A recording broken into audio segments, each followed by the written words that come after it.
Bonjour. D'abord, merci au Dr Grunberg et puis au Craig de m'avoir invité pour vous parler ce matin de ce sujet qui est un sujet plus sociétal, mais les médecins ont intérêt à s'en emparer, en particulier les nutritionnistes, pour faire la part des choses. C'est ce que j'essaierai de vous montrer ce matin. Alors, le bio, la panacée, pour l'interrogation, on va essayer de se poser les bonnes questions. Les Français se sont déjà prononcés, en tout cas, puisque en février 2019, un baromètre montrait que les raisons de la consommation du bio chez les Français étaient la santé pour 69%, le goût pour 58%, et vous voyez les autres justifications qui figurent. Alors, le but de ce travail, c'est peut-être de savoir ce qu'il en est vraiment, objectivement, avec les données dont nous disposons. Alors ça, c'est une donnée dont je disposais qui n'est pas tout à fait encourageante. C'est le magasin bio qui va de l'Institut Pasteur à la gare de Lille, mais j'y suis jamais rentré parce que c'était peu engageant. Le bio, c'est d'abord un cahier des charges qui, de ce fait, définit une obligation de moyens, mais je précise, pas de résultats. Ça fait partie du cahier des charges. Et cette obligation de moyens, c'est l'absence d'utilisation de produits chimiques de synthèse, par principe, mais pas des produits chimiques naturels entre guillemets bien entendu, si bien que dans le bio, il existe effectivement de nombreux produits chimiques qui sont utilisés. Figure ici quelques-uns. Le rothénone a été supprimé en 2011 parce qu'il était toxique. Le cuivre est utilisé dans la quasi-totalité des cas et il n'est pas forcément que anodin. Il y a cependant des aspects intéressants au bio sur le plan agronomique, en particulier sur le plan environnemental, en termes de préservation de la faune, de la flore, du sol. Tout ceci est sans doute très positif, malgré une moindre productivité, qui est un problème réel, et un coût plus élevé, puisque pour le consommateur, c'est entre 30 et 70% plus élevé. En tout cas, il y a réellement un engouement pour le bio.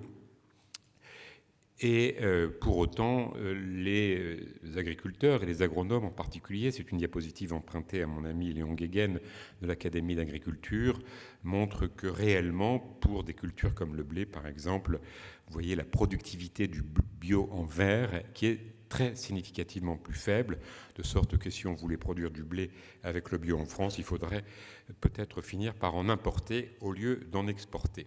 En tout cas, une diminution tout à fait importante et qui explique d'ailleurs que si on calculait, ça a été fait récemment, le bilan des gaz à effet de serre, il est un petit peu plus élevé pour le bio que pour le non-bio.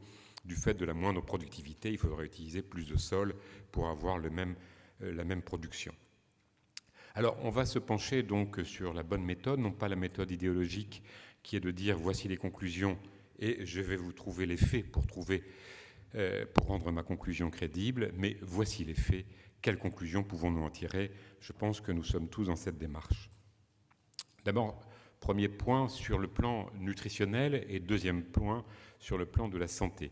Sur le plan nutritionnel, il y a de très nombreuses études qui ont été réalisées et ici je me suis contenté d'une revue de la littérature parue dans le British Journal of Nutrition en 2014 et qui globalement montre des choses qui sont bien connues, à savoir qu'il y a plus de matière sèche, un petit peu plus de vitamine C, les teneurs en caroténoïdes c'est variable, un peu plus de polyphénol, un peu plus de glucosinolate qu'on trouve dans les choux notamment, mais moins de vitamine E, moins d'eau, moins de cadmium, et pour les céréales, des petites différences, comme vous pouvez le voir, un peu plus de phosphore, un peu moins d'azote. Mais ce que les auteurs disent en général, c'est que les conditions climatiques jouent un rôle plus important et les variétés jouent un rôle également extrêmement important. Je vous le montrerai dans un instant. Maintenant, quand on est nutritionniste et qu'on voit une différence de quelques pourcents, à quoi ça correspond? Et j'ai fait le calcul, si on avait 5 portions de légumes biologiques par jour au lieu de 5 portions de légumes non biologiques par jour, on aurait une différence pour le fer de 0,7 mg, ce qui représente 4 à 7% des apports nutritionnels conseillés, c'est-à-dire réellement très peu. Pour le magnésium, le calcul serait de 11 mg, soit 2,7 à 3% des ANC. Et donc on voit tout de suite que le plus important, c'est pas de consommer des légumes bio, c'est de consommer des légumes et des fruits. C'est ça qui compte, de parvenir à 5 portions, si on le peut, en tout cas chez l'adulte. Le bénéfice santé peut être mesuré indirectement par des effets qui seraient observés sur le plan biologique. Il y a beaucoup d'études qui ont été réalisées, j'en ai sorti quelques-unes. Ici, c'est une étude de Borel, de Marseille, qui a fait manger des tomates bio à des sujets pendant 3 semaines. Pas de différence sur le statut en micronutriments, pas de différence sur les marqueurs du stress oxydant. Et une autre étude allemande, cette fois-ci, où on a fait consommer pendant 2 semaines 200 grammes de carottes bio par rapport à non bio, et vous voyez pas de différence sur les marqueurs que nous pouvons mesurer, ce qui n'est pas étonnant compte tenu de la faible différence objective qui existe. De même pour les pommes, ici c'est intéressant, c'est une mesure des polyphénols des pommes, dans une étude autrichienne, qui montre que la variabilité des pommes, des teneurs en polyphénol des pommes, est considérable selon les variétés. Et quand le choix des variétés est différent, eh bien sûr on a des teneurs en polyphénol qui peuvent être différentes. Dans une autre étude allemande, sur 3 années successives, vous avez une année où il n'y a pas de différence selon les variétés bio ou pas bio, une année où il y a une différence et une autre année où il n'y a pas de différence, et les auteurs concluent que la variabilité année par année est plus importante que la variabilité liée au mode de production total. Il en est de même pour la capacité antioxydante. Sur les produits animaux, qu'en est-il ? Toujours une revue de la littérature dans le British Journal of Nutrition de 2016 qui montre qu'effectivement, il y a un peu plus d'acide gras oméga 3, un peu plus d'acide linoléique conjugué qu'on appelle l'acide ruménique, un peu plus d'alpha-tocopherol et de fer, mais moins d'iode, moins de sélénium. Il en est de même pour la viande, un peu plus d'oméga 3. Mais les auteurs avouent, reconnaissent, et c'est tout à fait connu, que en fait, ce n'est pas lié au bio, c'est lié au pâturage, puisque la viande bio est plus souvent en pâturage. Il suffit de faire manger de l'herbe à des ruminants ou leur donner un petit peu de lin pour qu'ils aient davantage d'oméga 3. Et donc, le pâturage fait la différence, ce n'est pas le bio qui fait la différence. Alors, un deuxième point, au-delà de l'aspect nutritionnel, c'est bien sûr, ce qui est très préoccupant pour nos contemporains, c'est les pesticides. Alors, quelques petits rappels. D'abord, LMR veut dire limite maximale de résidus. C'est une valeur agronomique qui est mesurée sur la base des bonnes pratiques agricoles et qui est la teneur maximale observée et à ne pas dépasser. Détection, c'est celle qui est obtenue quand on cherche à mesurer dans les aliments la présence ou non de résidus de pesticides. Il faut savoir que comme les méthodes sont de plus en plus sophistiquées, on en détecte de plus en plus à des teneurs de plus en plus faibles. Et donc attention à bien comparer ce qui est comparable et non pas d'une époque à une autre. Enfin, la DGA, qui est celle qui nous intéresse sur le plan épidémiologique, c'est la dose journalière admissible, consommable toute la vie sans danger. C'est une valeur toxicologique. Elle est calculée en divisant par 100 ou par 1000 chez l'enfant, la dose sans effet chez l'animal. Je répète, calculée en divisant par 100, la dose sans effet chez l'animal. Alors, ce qui est très important, c'est bien distinguer 2 choses. Le risque, qui est le produit de la teneur et de l'exposition qu'on va mettre en relation avec les DGA, et le danger, qui est quelque chose de tout à fait différent, puisque le risque lui-même sera donc le produit de l'exposition et du danger. Le danger ne signifie pas qu'il y a un risque. Par exemple, vous pouvez prendre le TGV peut dérailler. Le danger est très très important si vous avez un accident en TGV qui déraille, mais le risque qui déraille quand vous le prenez est extrêmement rare, surtout si vous le prenez rarement. Et donc le plus important, ce n'est pas le danger, c'est le risque. Alors Crash Investigation fait partie des gens qui font bien sûr la confusion totale entre les choses. En février 2016, Crash Investigation a annoncé devant tout le monde que 97% des produits alimentaires contenaient des pesticides. Malheureusement, c'est exactement l'inverse de la vérité. La vérité, c'est 97% des produits alimentaires sont conformes à la réglementation et ont des teneurs inférieures aux valeurs réglementaires. Mais malheureusement, il y a eu bien sûr quelque temps après des avis pour corriger cela, mais ça n'est pas passé dans les médias.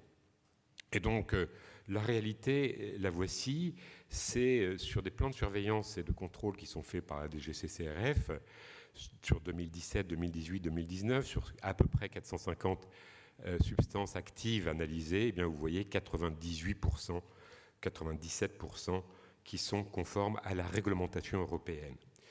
On retrouve également, bien sûr, des résidus de pesticides dans les produits bio, ce qui est tout à fait normal puisqu'il peut y avoir des fraudes et des contaminations aériennes également. L'EFSA, qui est l'Agence européenne de sécurité sanitaire des aliments, trouve les mêmes choses que la DGCCRF, ce qui est normal puisque l'EFSA intègre les valeurs de chaque pays, mais vous voyez que dans tous les pays européens, on est aux alentours de 97% de traces de résidus dans les limites admissibles par la réglementation. Donc soit la réglementation est mauvaise, il faut attaquer les États, soit la réglementation est respectée et elle est conforme, et c'est ce qu'on pense réellement. Donc je le répète, danger est différent de risque, et nous avons fait une étude en 2 temps, une étude théorique sur le postulat que les gens pourraient consommer plus que 400 grammes de fruits et légumes par jour s'ils étaient vraiment des accros, et aller jusqu'à 1200 grammes. Et on a pu mesurer que pour 800 grammes de consommation, c'est-à-dire 2 fois les apports recommandés, on n'avait que 2 substances sur les 144 recherchées qui avaient une DGA qui était dépassée, dont je vous rappelle qu'elle est quand même calculée sur la base de 100 fois inférieure à la dose sans effet chez l'animal. Donc 2 sur 144 pour 800 grammes. Et ensuite, on a fait une étude non plus théorique, mais réelle, en mesurant réellement pour 800 grammes pendant 4 semaines. Et on a recherché les 43 substances pour lesquelles on avait dépassé 10% de la DGA dans l'étude précédente. Et sur 1200 mesures, il y avait 0,7% de dépassement dans les légumes et dans les fruits, 1,2%. Donc des niveaux de sécurité qui sont quand même élevés. L'étude de la AT2 ANSES, sur 120 000 analyses réalisées sur la population française, a trouvé des substances détectées dans 1% des cas, a identifié une molécule qui posait des problèmes, c'est le diméthoate qui est utilisé pour les cerisiers. Et dans la mesure où il y a des très gros consommateurs qui sont très peu nombreux, mais qui représentent 0,5% de la population, l'ANSES a recommandé de ne plus utiliser le diméthoate. Vous voyez à quel point la sécurité est extraordinairement sophistiquée. Par contre, ils ont pu identifier la présence de mycotoxines, notamment de DON, DON, déoxynivalénol, dont le risque ne peut pas être écarté. Autrement dit, aujourd'hui, avec 800 grammes par jour, on est dans des niveaux de sécurité qui restent très élevés, d'autant que l'épluchage, le blanchiment, la cuisson, le lavage, tout simplement, éliminent plus de la moitié des rares résidus de pesticides qui existent. Et nous venons de faire une étude sur des pommes épluchées par rapport à des pommes pas épluchées. Eh bien, vous pouvez ne pas éplucher vos pommes, il suffit de les laver. Les traces de résidus sont extrêmement faibles et la différence est non significative par rapport à des pommes qui seraient épluchées. Les nitrates sont souvent accusés de tous les maux. C'est quelque chose qui est heureusement dépassé. On sait qu'ils ont des effets favorables pour la santé cardiovasculaire. Et de toute façon, les différences sont faibles. Elles dépendent essentiellement de l'ensoleillement, de la saison. Et dans une étude de la DGCCRF, sur 105 échantillons non bio, un seul dépassait cette limite qui est plutôt une limite en fait, d'utilisation d'engrais azotés. Les mycotoxines, par contre, qui sont des métabolites secondaires issus des moisissures, sont en teneur parfois plus élevée dans les produits bio. Et on voit réapparaître l'ergot de seigle actuellement en France à la suite du moindre usage, bien sûr, des fongicides dans l'agriculture. Il faut savoir que sur le plan de la toxicité chronique, bien sûr, vous le savez, ils sont co-cancérogènes et ils ont été impliqués dans des maladies chez l'animal et le cancer du foie également chez l'homme en conjonction avec le virus de l'hépatite B. Sur les viandes, enfin, il y a eu des études assez nombreuses qui ont été faites. C'est une étude de l'INRA qui est très intéressante. Ils ont comparé 139 viandes de l'élevage conventionnel, 127 viandes de l'élevage bio, et ils ont pu identifier que les traces de résidus de pesticides, d'antibiotiques, de contaminants environnementaux de toutes sortes étaient toujours inférieures aux limites réglementaires dans les 2 groupes, avec cependant une teneur un peu plus élevée, mais dans les limites réglementaires, pour les viandes bio, en dioxine, en BCB, en HBCD et en quelques métaux lourds, tout simplement parce qu'il y a plus de contamination environnementale, puisque ce sont des animaux qui sont souvent en plein air, et donc c'est tout à fait normal, mais on peut être assuré, le bio ne dépasse pas les valeurs réglementaires. Enfin, en termes de contamination bactérienne, on rappelle quand même qu'en 1999, il y a eu 500 cas d'infection par Escherichia coli aux États-Unis, dont 250 morts, et un tiers était lié à la consommation de produits bio. En 2011, l'épidémie qui a touché quand même 850 Allemands était issue de graines germées bio, avec 53 décès. C'est quand même pas rien. Et un certain nombre d'études montrent que les niveaux de contamination sont quand même parfois un peu moins sûrs dans des aliments issus de fermes bio. Donc il faut être très très très prudent. Bio ne veut pas dire forcément sécurité.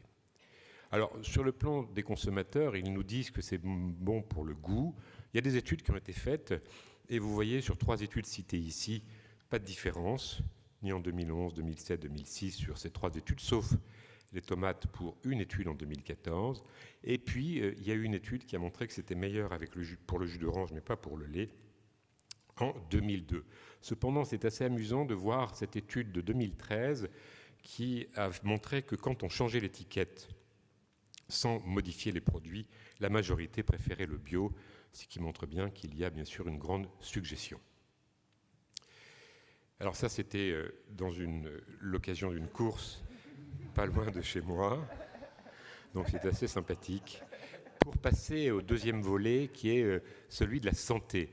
Qu'en est-il? Parce que tout ceci, c'est sur la composition nutritionnelle et la sécurité. Vous voyez que les données sont assez nuancées et plutôt partagées.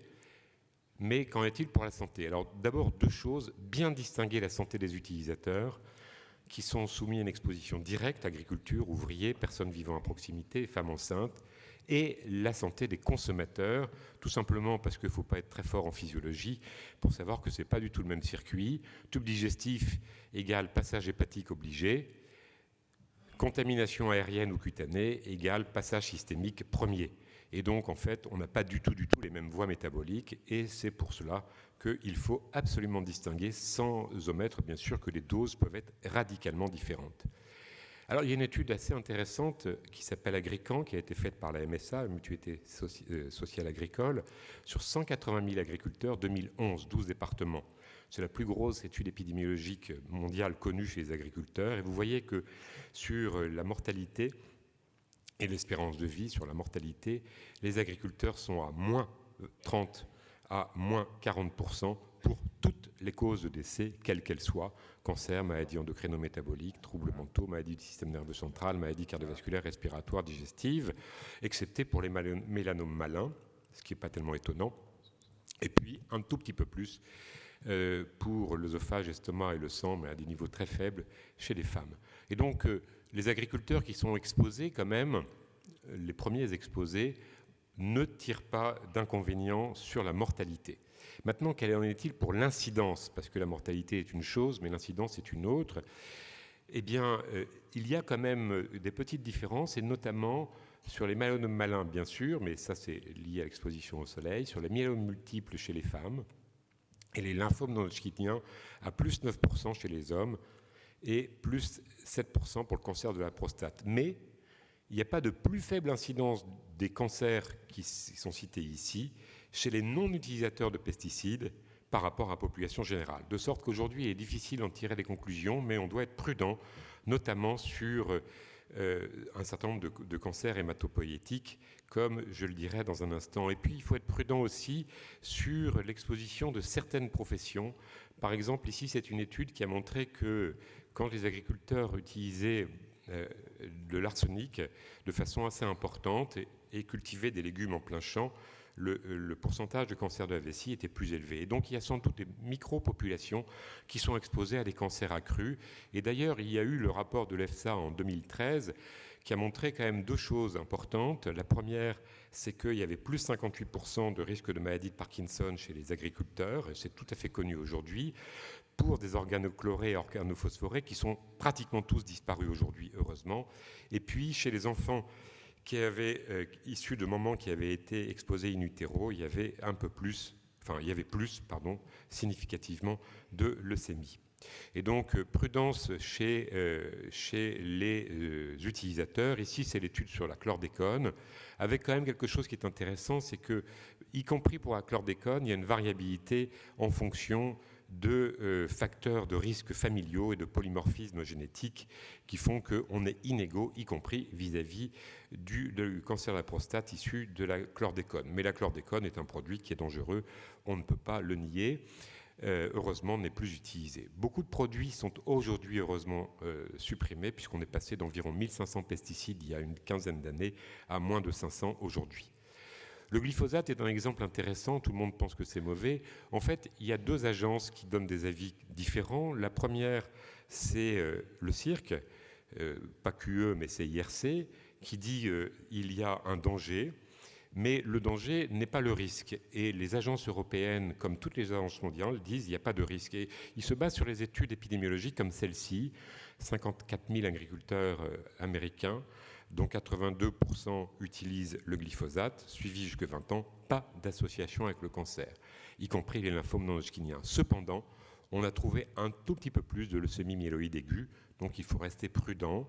Mais vous voyez que les études épidémiologiques ne sont pas en faveur d'un risque important, même si nous avons intérêt à limiter l'usage de ce type de produit, bien entendu pour la santé des agriculteurs. Puis, enfin, avant de passer pour terminer aux consommateurs, sur les femmes enceintes, il y a beaucoup d'études qui ont été réalisées. Ici, j'en cite une qui montre quand même que les malformations congénitales chez les enfants issus d'une cohorte de 300 000 enfants d'âge gestationnel de 20 à 44 semaines ont un pourcentage, lorsqu'ils sont hautement exposés, plus élevé de fistules œsotrachéales et d'atrésie œsophagienne et de défaut du septum auriculaire. Donc l'exposition directe, et notamment chez les enfants, doit quand même nous alerter, avec également peut-être des effets épigénétiques, comme ici dans cette étude, où les enfants exposés de femmes qui travaillaient dans les jardineries eh bien, ont un poids qui est plus petit, un IMC qui est un peu plus élevé plus tard, mais le rôle du tabac est beaucoup plus important, puisque quand on a à la fois une exposition aux pesticides de façon néonatale et la maman qui a fumé pendant la grossesse, le pourcentage, le risque d'obésité est plus important. Enfin, une dernière étude récente, BMJ 2019, sur des enfants exposés in utero chez des mères vivant à proximité de l'exposition à des pesticides, une augmentation du risque d'autisme et déficit intellectuel s'il y a eu une exposition prénatale aux pesticides. Donc on voit quand même qu'on ne peut pas dire qu'il n'y a rien, c'est tout l'inverse. Pour les populations directement exposées, il y a un problème. Maintenant, pour terminer, qu'en est-il chez les consommateurs ? C'est la question, bien sûr, qui préoccupe les mangeurs que nous sommes, et on a quelques éléments à se mettre sous la dent, si je puis dire. D'abord, il y a effectivement un niveau de présence chez les consommateurs bio par rapport aux non-bio qui est plus faible, avec une élimination urinaire de pesticides qui est de moins 30%. On note quand même qu'il n'y a que moins 30%, donc 70% restent au même niveau, si je puis dire. Mais une différence. Ceci étant, ça témoigne d'une imprégnation, mais pas d'un risque. Heureusement que les bio ont moins de résidus de pesticides, sinon ça veut dire que tous les produits bio sont des arnaques, ce qui n'est pas le cas. Alors, qui sont les consommateurs bio ? C'est très important et très intéressant. Toutes les études dans le monde entier, jusqu'à peu de temps, Nutrinet y compris, montrent qu'ils sont très différents, et en particulier pour ceux qui sont des consommateurs réguliers, parce que les occasionnels représentent maintenant plus de la moitié de la population française. Ils sont plus actifs, ils mangent plus de produits végétaux, moins d'alcool, moins de sucreries, moins de produits transformés, ils ont moins de surpoids, et ils ont des apports nutritionnels plus satisfaisants. C'est très important à noter, parce que ça va jouer beaucoup sur les résultats. Première étude Nutrinet qui était quand même assez perturbante, qui avait montré que les consommateurs bio étaient 10 fois plus souvent végétariens pour les hommes et 13 fois plus souvent chez les femmes, ce qui est absolument considérable. Et vous voyez aussi que s'ils avaient moins de diabète, d'hypertension, de maladies cardiovasculaires, ils avaient plus d'allergies, plus de cancers, et ils consommaient plus de compléments alimentaires. Donc, bien sûr, on peut suspecter ce qu'on appelle la causalité inverse, c'est-à-dire que parce qu'ils ont peut-être des problèmes, une mauvaise hygiène de vie, ils se mettent à changer de mode de vie parce qu'ils sont conscients de peut-être de quelque chose qui ne va pas, et ils ont un cancer qui survient, non pas parce qu'ils mangent bio, mais parce qu'ils avaient déjà quelque chose avant. Ça, c'est la causalité inverse. On peut aussi, bien sûr, penser que le bio favoriserait ces problèmes. On va bien voir. Alors, il y a eu 2 grosses études il y a l'étude du British Journal of Cancer 2014, 623 000 femmes, suivies 9 ans, une étude absolument remarquable. Et chez les consommateurs bio, plus 3% pour tout cancer, plus 3% pour sarcome tissu mou, mais c'est non significatif dans les deux cas. Par contre, plus 9% pour cancer du sein, et là c'est significatif chez les consommateurs de bio, plus 9% de cancer du sein, y compris après ajustement pour le traitement hormonal substitutif et après exclusion des femmes qui avaient un cancer de moins de 3 ans. Ils ont par contre trouvé moins 21% pour les lymphomes non-hodgkiniens, mais quand on regarde les sous-populations, ça n'est pas observé si les femmes sont avec un IMC de moins de 25 kg par mètre carré, ça n'est pas observé si elles consomment beaucoup de fruits et légumes, et ça n'est pas observé si elles ne consomment pas d'alcool. Et donc, c'est très intéressant de voir qu'il y a cette dichotomie, en quelque sorte, plus de cancer du sein, moins de lymphome non-hodgkinien, et on va voir si on a d'autres éléments à se mettre sous la dent pour compléter. Il y a l'étude Nutrinet Santé qui est sortie l'an dernier, 68 000 Français qui ont été interrogés et suivis 4 ans et demi, ce qui est assez peu pour les cancers, il faut reconnaître, avec une déclaration approximative, donc non pas semi-quantitative mais qualitative, sur leur consommation bio. 1344 cancers, et analyse cancer par cancer, ils ont trouvé donc plus de cancers du sein post-ménopausique, donc l'inverse de l'étude britannique, avec une signification à P003, chez les femmes qui ne consommaient pas bio, mais ceci disparaissait en ne considérant que les produits alimentaires végétaux susceptibles de contenir des résidus de pesticides. Autrement dit, cela signifie que ce n'est pas lié aux pesticides, c'est lié au mode de vie des bio, qui sont plus souvent avec un mode de vie plus favorable pour leur santé, puisque cela disparaît lorsque l'on tient compte des aliments qui sont susceptibles de contenir des résidus de pesticides. Par contre, ils ont trouvé à nouveau des lymphomes non-hodgkiniens plus fréquents chez les gens qui ne consommaient pas bio, et l'ensemble des lymphomes à un niveau un peu plus élevé. Mais ce qu'il faut savoir, c'est que la consommation de fruits et légumes est associée à une diminution du risque de lymphome. C'est quelque chose qui est connu aujourd'hui. Donc, ne s'agit-il pas d'un problème lié à la consommation de fruits et légumes qui est plus importante chez les gens qui consomment bio et ce qui expliquerait qu'ils aient moins de lymphomes. Ceci étant, comme ça fait plusieurs fois qu'on parle des lymphomes, il faut qu'on soit très prudent sur cette affaire. Enfin, pour terminer, qu'en est-il chez les femmes qui mangent bio pendant leur grossesse ? Eh bien, pas d'évidence, pas de réduction du risque d'hypospadias, pas de modification du terme de la grossesse, donc ce n'est pas le fait de manger bio, c'est le fait d'être exposé ou pas exposé. Puis il y a une étude dont je promets que ce soit vraiment la dernière, qui a un peu jeté le doute, qui a regardé le risque de coronaropathie chez les sujets qui consommaient des fruits et légumes, selon que les fruits et légumes contenaient ou non des résidus de pesticides. Et ils ont observé que s'il y avait une diminution du risque de maladie coronarienne chez les consommateurs de fruits et légumes, ça n'était observé que ceux qui avaient des faibles teneurs en résidus de pesticides et pas chez ceux qui avaient des fortes teneurs en résidus de pesticides. Mais cette étude est extrêmement critiquable. D'ailleurs, elle a été publiée dans une revue mineure. Il n'y a pas de mesure réelle, pas d'effet dose et surtout pas d'ajustement sur les facteurs socio-économiques qui sont tout à fait importants. Alors, pour terminer, mes deux conclusions. Le rapport canadien de 2017 affirme que les bénéfices sanitaires associés à la consommation de fruits et légumes surpassent très largement les risques découlant de la présence de résidus de pesticides. C'est ce qu'on voyait d'ailleurs dans l'étude précédente, où on estime qu'il y a 20 000 cas de cancer en moins avec les fruits et légumes et 10 cas de cancer en plus avec les pesticides. En réalité, ceci s'explique tout à fait bien par le fait que les résidus de pesticides sont à un niveau qui sont très proches de ceux qui sont inférieurs à la valeur réglementaire et que de plus en plus, l'agriculture conventionnelle s'améliore. Cependant, il faut encourager l'agriculture bio et raisonner pour l'environnement, pour la santé des personnes exposées, notamment des femmes enceintes et de certains agriculteurs dans certains cas, mais il y a des limites agronomiques, productivité, sécurité microbio, mycotoxines. Et ma conclusion, la vraie conclusion, c'est qu'il n'y a pas de risque démontré à consommer conventionnel.